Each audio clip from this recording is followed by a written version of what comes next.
And welcome to Cooking with Vincent. Today's tutorial will be how to cook escarole and beans, or pronounced in English, escarole and beans.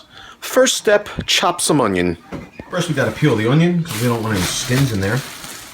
Okay, cool little trick when chopping your onion. Put slices in this way first, right? Go this way, right? And then cut in this direction. And then, look at that. Cool little, it's all cut nice and evenly. See how it breaks apart. Perfect. Now that's all done, time to chop some garlic. And I'm not going to peel that, so it comes already pre-peeled. I just got to cut it up. Okay, so now our garlic's all chopped with just a little bit of garlic. You want to cut your escarole in nice even slices so it cooks evenly. And I'll show you the finished product in a minute because I don't have a tripod, and somebody else is watching Housewives or something, and she won't help. So the slices are even. This way, when they go into the pot and saute, they cook evenly, and we won't have some that are overcooked and some that are undercooked. So we have a big head of escarole and a little head of escarole. I wonder which one will do the majority of the thinking. A lot of times escarole can be very dirty, so what we have to do is we have to give it a nice water bath. This way it's cleaned thoroughly. We'll soak it and then drain it. Okay, after the escarole is clean, we're just going to scoop it out of the sink, put it in a colander, and let it drain thoroughly. We want to make sure it's dry. This way, the less water that's on it, the better it'll saute up when we're frying it. Okay, so all the escarole is in a colander. It's draining down into a bowl. We're going to let that drain and dry, and we're going to get started on our onions and garlic. So we added some olive oil to the bottom of our pan or pot. The next critical step is we have to add some crushed red pepper. They start out as whole chilies, and then we crumble them up. And we like our escarole and beans nice and spicy, so I'm going to add a whole bunch. Make sure you don't touch your eyes after that. Turn on the heat, and make sure you also turn on your exhaust fan because you don't want your house to smell like Chinese takeout. When the oil heats up, you're going to add your onion and start to saute it.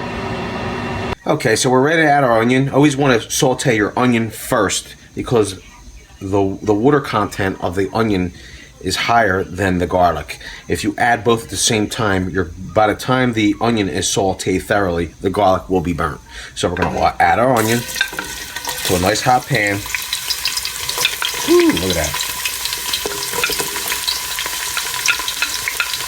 Add that in there. Mix it up.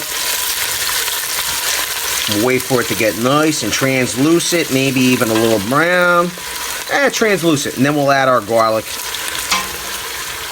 We'll add our garlic in a minute. Some crazy people actually believe that the smell of onion and garlic sauteing is an aphrodisiac. I think that's a little sick, but whatever. So now that our onion's nice and browned, we're going to add our garlic. A little bit of garlic, you know what I mean? Because too much, it might overpower it. Only like 20 cloves max is what you want. And then we'll let that brown up. Be back in a second. We're getting nice and happy in there, and we'll be ready to add the escarole in a second. It's been draining. It's over here. We're going to add the two. We're going to marry them in moments. Add it in there. Still a little excess water. I would be a little happier if it wasn't in there, but it's okay. Mix it around. Oh, my hand! Oh, I'm just kidding. Add a little humor to it, So we add the escarole to the pot.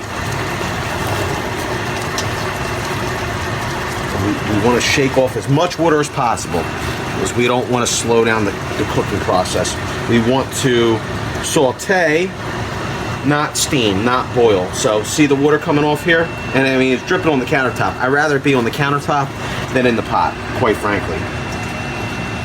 So shake that off, get it in the pot here.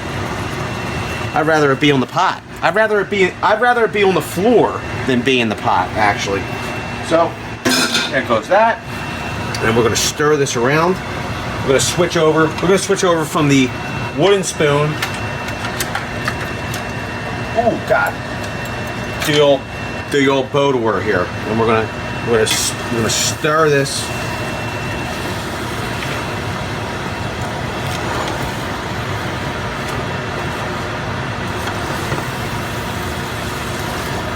A lot of contents in here. We'll stir it up, and we're gonna salt and pepper it, and we'll be back in a second. So we're gonna salt and pepper, some fresh cracked black pepper.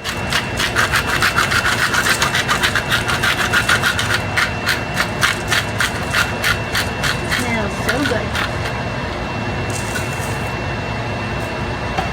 And some kosher salt.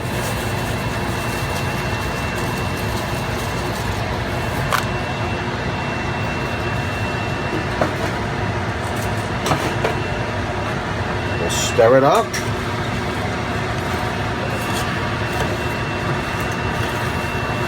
And we're gonna let this cook down, and we'll be back in a minute.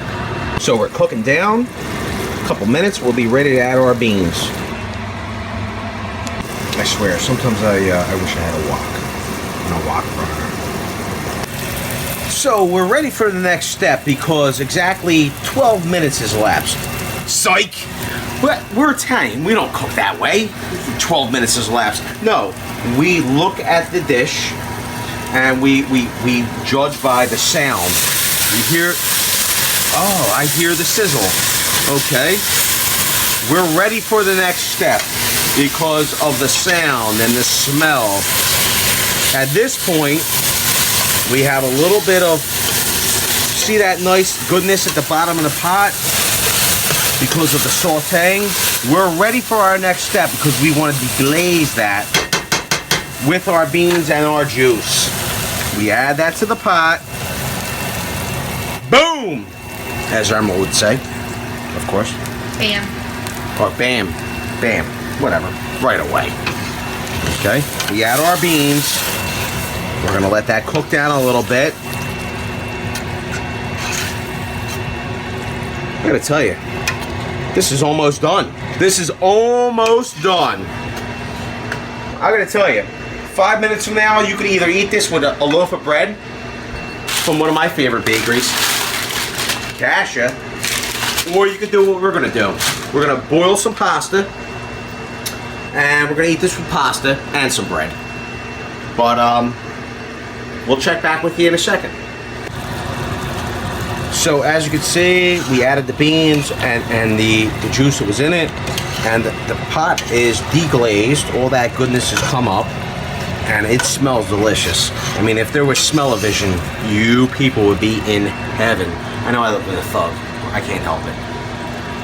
I throw our pasta in the pot. Water's at a boil. Barilla, Campanelli. And we're gonna pull the lid off. Oh boy. We gotta do this with one hand because somebody's tending to a hurt animal. And throw that in the water. The pot was salted. You have to make sure you stir. Stir, stir, stir. Otherwise, the pasta will definitely cook unevenly. So we're going to stir this. Has a total cook time of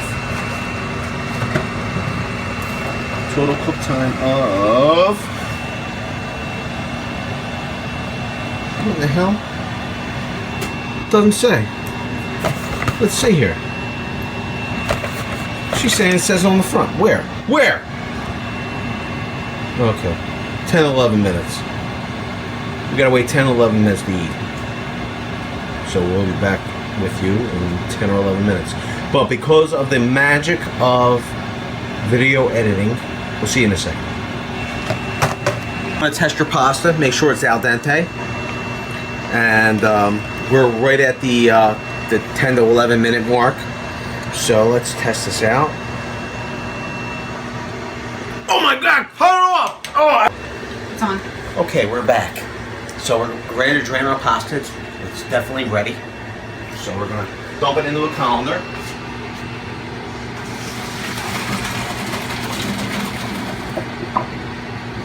And we're ready to serve.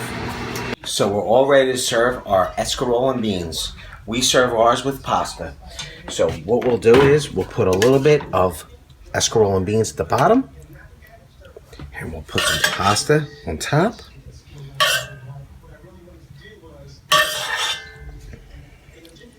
Okay, a little bit more. And then we'll put more escarole and beans on top. Okay. And then we'll mix it all around.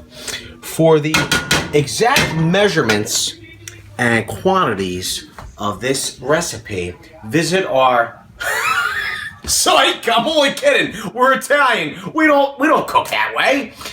We put pinches and we smell and we taste and there's no exact anything. You have to just do it. That's what we do.